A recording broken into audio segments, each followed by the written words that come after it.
and the second caliph, Umar, sent the Muslims to the great countries to fight the pagans. When we reached the land of the enemy, the representative of Khosrau, Persia, came out with 40,000 warriors. And an interpreter got up saying, "Let one of you talk to me." Al-Mughira replied, "Our Prophet, the Messenger of our Lord, has ordered us to fight you till you worship Allah alone or give jizya, tribute.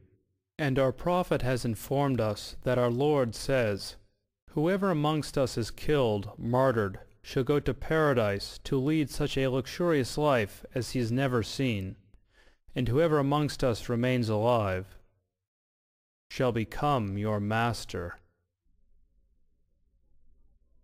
There have been, in fact, two big waves of jihad.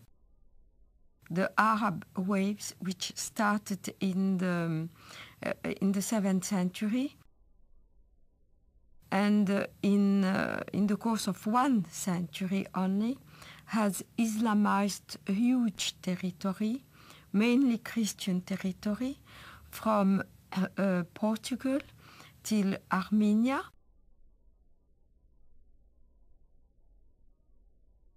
but also Islamized Persia, which was not Christian, mainly Zoroastrian, except for Iraq, which was mainly Christian in the north and Jewish and Christian in the south.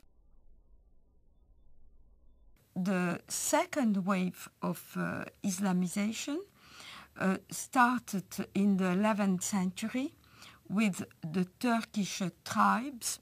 So all these regions of Eastern Europe, Greece, Anatolia, which is now Turkey, but was the seat of the Christian Byzantine Empire, and Serbia, Bulgaria, Romania were integrated into the Dar el-Islam, which is the land of Islam. So all the countries around the Mediterranean, which once have been Christian, became the Islamic Empire. This Turkish wave lasted from the 11th century till the 17th century, where the Turkish army were stopped at the gate of Vienna in 1683.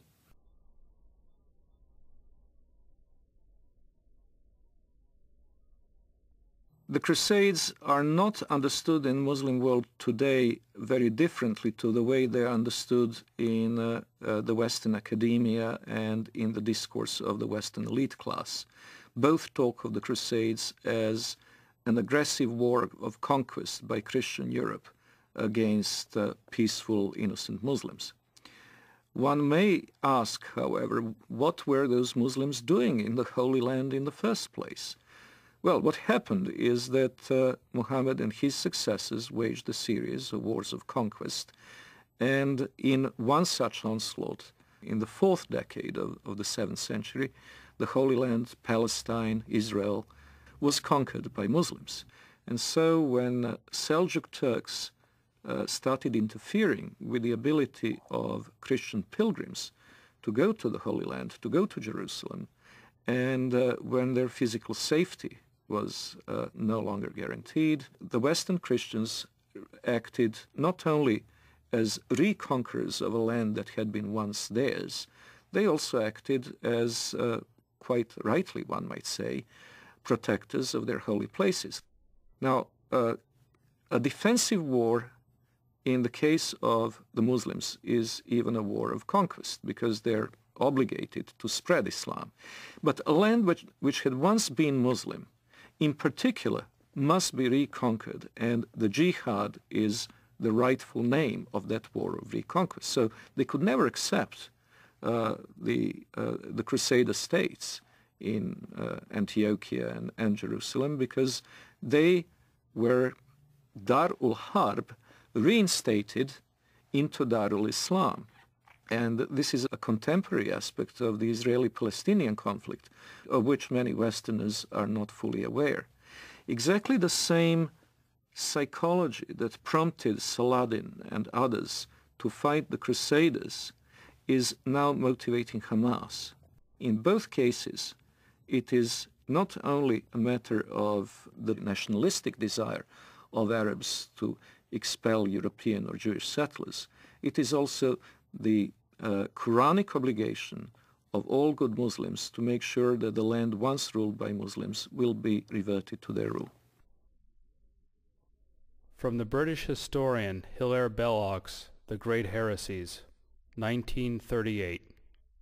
It has always seemed to me possible, and even probable, that there would be a resurrection of Islam, and that our sons or our grandsons would see the renewal of that tremendous struggle between the Christian culture and what has been for more than 1,000 years its greatest opponent. The suggestion that Islam may re-arise sounds fantastic, but this is only because men are always powerfully affected by the immediate past. One might say that they are blinded by it. But not so very long ago, less than 100 years before the Declaration of Independence, Vienna was almost taken, and only saved by the Christian army under the command of the King of Poland, on a date that ought to be among the most famous in history.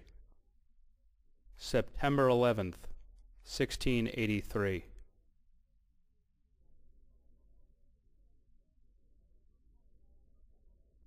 On September 11, 1683, the siege of Vienna was broken. That was the high point of Islamic Jihad expansion into Europe. After that, Islam went into decline, and the Islamic world was colonized and in a drastically weakened state. It seems very likely, almost certain as far as I'm concerned, that Osama bin Laden chose September 11th in 2001 to signal that the decline of the Islamic world was over and that the jihadists were back and were going to pick up where they left off in Vienna in 1683. If we look at the tectonic plates between Islamic world and non-Islamic world today, we notice something very interesting, that even very diverse Muslim societies, which cannot be easily branded under one civilizational label, have something in common, and it is the tendency to be in conflict with their neighbors. If we look at the extreme southeastern outreach of Islam, we see East Timor, where Indonesian Muslims slaughtered a third of the population of this former Portuguese colony, who are, by the way, Roman Catholics. In southern Philippines, we see an extremely violent Islamic rebellion, which has been simmering and becoming more or less violent for years. In Indonesia itself, we had religious conflict in the Spice Islands, where the beleaguered Christian minority is in danger of extinction. We have very active Islamic movements, both in Thailand and in China, in Xinjiang. In the Indian subcontinent, the history is tragic indeed. That's where the Holocaust, the Hindu Holocaust, took place in medieval times, a little-known episode in the history of Islam in the Western world, but the one that left a deep traumatic mark on the people of the region, and where the conflict is still latently present in the province of Kashmir. In Africa, there is the constant war in Sudan, which finally has gained some prominence in the Western decision-making circles, but which has been going on for 20 years. And it's impossible to estimate the number of lives it has claimed, but it certainly goes into many hundreds of thousands. There is the constant instability in Nigeria between the resurgent central and northern states, which are increasingly pressurizing the government in Lagos into accepting Sharia law as the law of the land in those provinces. And of course there is Mauritania, where Muslims constantly battle non-Muslim southerners. Then there is of course the Caucasus, Chechnya, And in Europe itself, we have the conflict in the former Yugoslavia between the Bosnian Muslims and Serbs and Croats respectively, and the conflict between the Albanians and the Serbs, Albanians and Macedonians, and quite possibly before too long, Albanians and Greeks. So if we eliminate these conflicts, if we eliminate from the equation Chechnya, the Balkans, Sudan, the world is a pretty peaceful place.